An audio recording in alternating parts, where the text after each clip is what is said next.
One of the things I was most excited about doing the DVD was getting a chance to show you, everybody out there, all the scenes that I didn't get to put in the movie that for a lot of reasons I had a lot of love for and worked very hard with all the 200 people on the movie to make, and we didn't get a chance to put them in the movie, and I wanted to show you. So this is what this part of the DVD is about.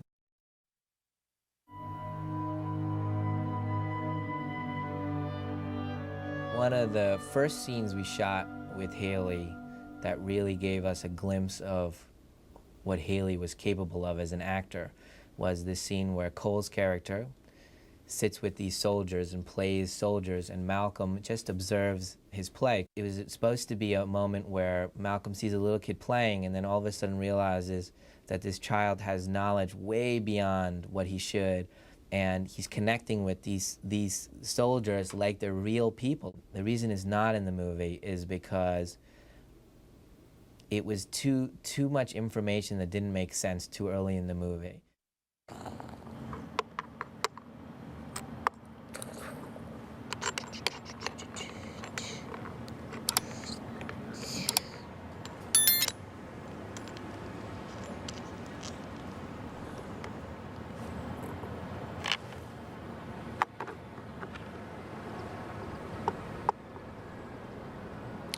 What happened to these two guys under the tissue? Not looking too good. That's Private Jenkins and Private Kenny. They got killed. Private Jenkins has a baby girl that was born 7 pounds 6 ounces. He's never seen her.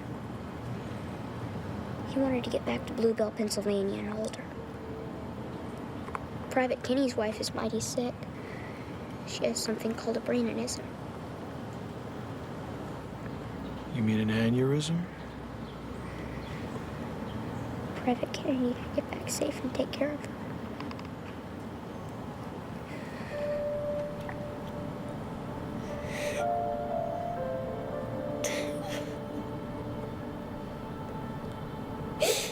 Sad they died, isn't it?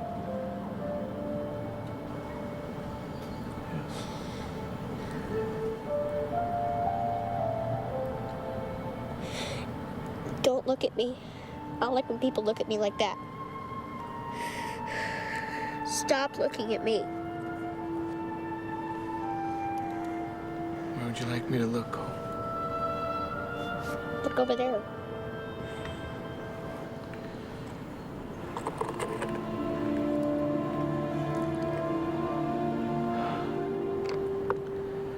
Is it okay if I look back now, Cole?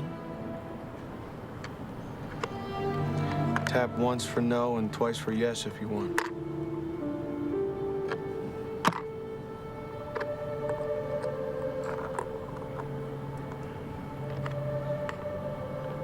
You wouldn't want to go for a walk, would you?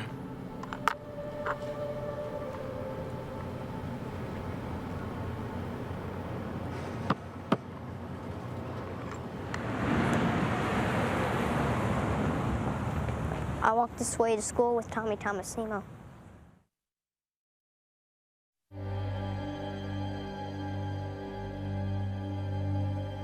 There's this 5-minute sequence in the movie that again is hurting the movie because the audience doesn't understand this, and they're going to be confused, and it's not going to have the impact that I thought it would.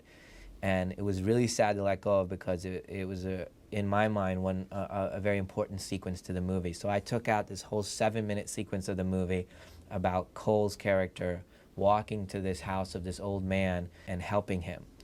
And in a plot way, this was going to be a very big thing for the movie because he was doing what he's supposed to be doing in life. He's supposed to be helping people with the information. He's supposed to be helping ghosts communicate to the loved ones. And that's what he does in this sequence because he has information he shouldn't have. He has information about this set of diaries that she wants to give to her husband. At the end of the Mr. Marshall sequence, you're going to see Bruce Willis, Malcolm, in the basement talking into his tape recorder and kind of doing his analysis of what he saw today. And it was a really interesting way to tie the Vincent and the Cole storylines together because on the tape he tells a story of where Vincent showed him something that he didn't understand, and that today Cole showed him something that he didn't understand, but he knows they're related, and he knows they're important, and he knows this ties these two kids together in an important way. And so this is what you're going to see, the Malcolm tape recording scene at the end of the Mr. Marshall sequence. Is it okay if I do something? I have to do something.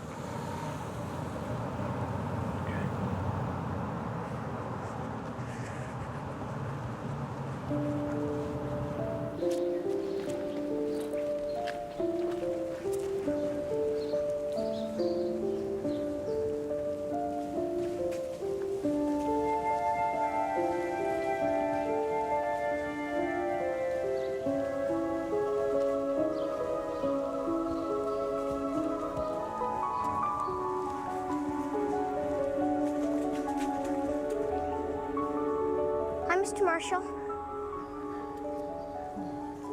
Guten Tag, Cole. Mrs. Marshall, she went food shopping. She's running late. Ich habe Durst. Wunderbar. Where did you learn to speak German? I just know a couple lines. Yes, you may have a drink. What would you like? Lemonade, please.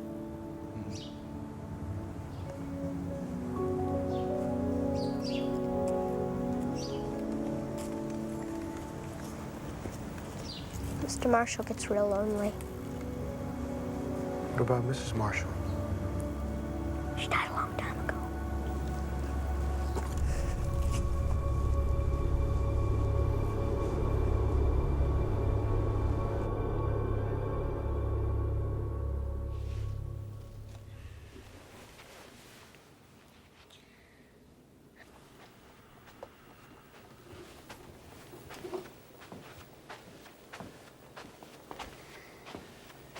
Maybe Jill will play for us when she comes back.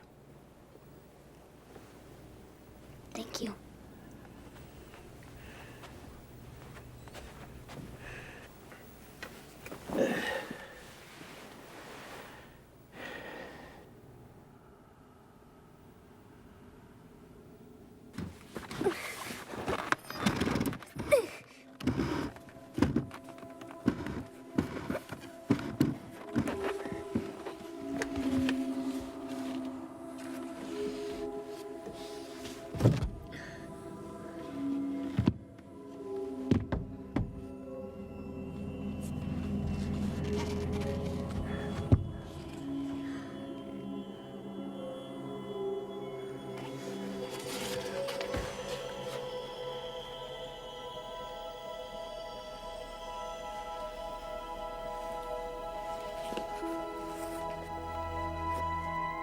This?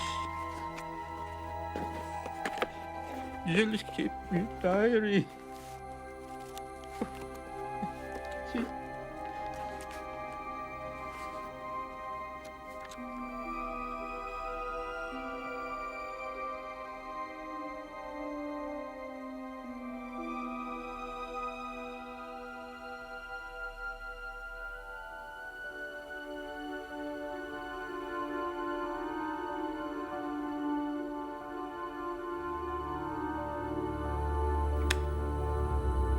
April or March 1987, 2 weeks into sessions with Vincent Gray. I was treating a young couple, Donald and Robin Wagner, who had lost a young child to leukemia. They were waiting with Vincent in the reception room of the downtown clinic. They were alone for about 15 minutes. When I entered the room, all three were crying. The Wagner's progress following that afternoon was dramatic and sudden, as if a door had been opened for them. I'm not at all clear what happened in those 15 minutes. But I now believe Vincent was trying to tell me something, show me something. And I didn't listen. Cole Sear allowed me to witness something today. This time I'm going to listen.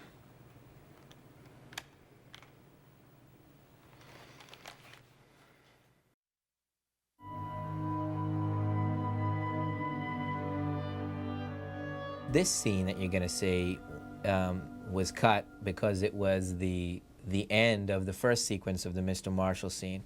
This was going to be placed after the tape recorder scene where Malcolm listens to the tape and realizes that there are ghosts in the world and realizes this is real. And then he opens his mind up and he realizes the answer was there all along. I saw him go help somebody earlier in the movie, and I'm going to go back and see, because if my hunch is right, that guy is better off, and that guy is okay now because he was helped by Cole. So he goes back to Mr. Marshall's house to see if Mr. Marshall is that same old tired guy or if something's different. And he comes back and he finds Mr. Marshall has changed a lot. So this is the end of the Mr. Marshall sequence.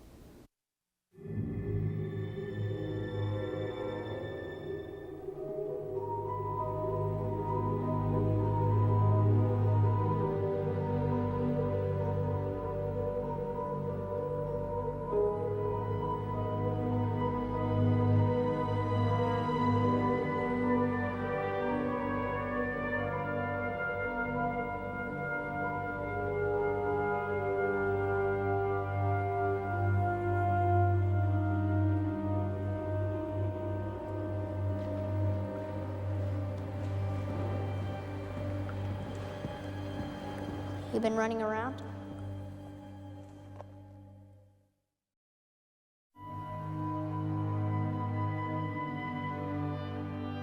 What you're gonna see here is my saddest cut in the movie. I was so sad when I had to make this cut, and I fought it a long time because it was my favorite moment of writing, and it was such a wonderful bookend to the movie. There are two reasons I cut it. I cut it because it ended the movie in a sad way, and I didn't want the movie to end in a sad way because he's not sad anymore. He's happy. It should have been a celebration, and it wasn't. It was sad, and I didn't want that. And the second reason is that he said goodbye already to her in person, and now he's saying goodbye to her again on the tape, and I felt it was redundant emotionally. And it was a sad thing, but and you know, they say to you in film school, you have to be ready to cut your favorite scene.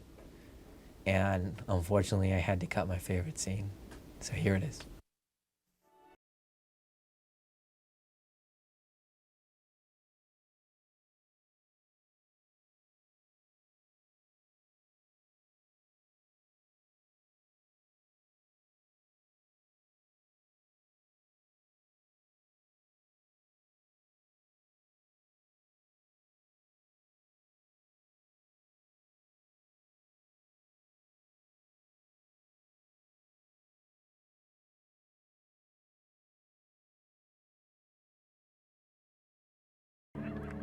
Hi.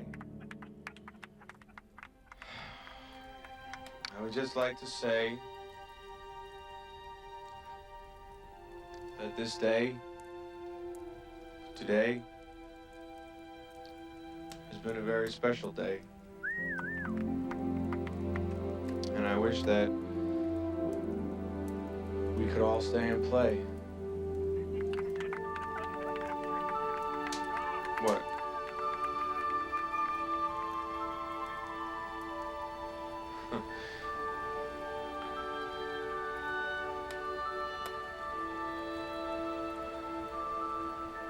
Anna,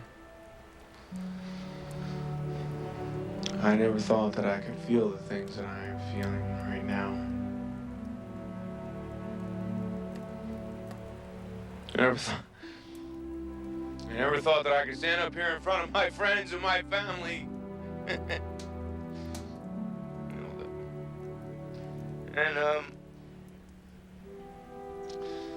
And tell you what's inside of me.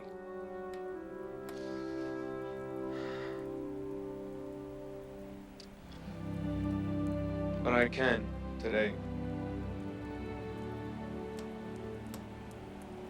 Anna Crow, I am in love. In love I am.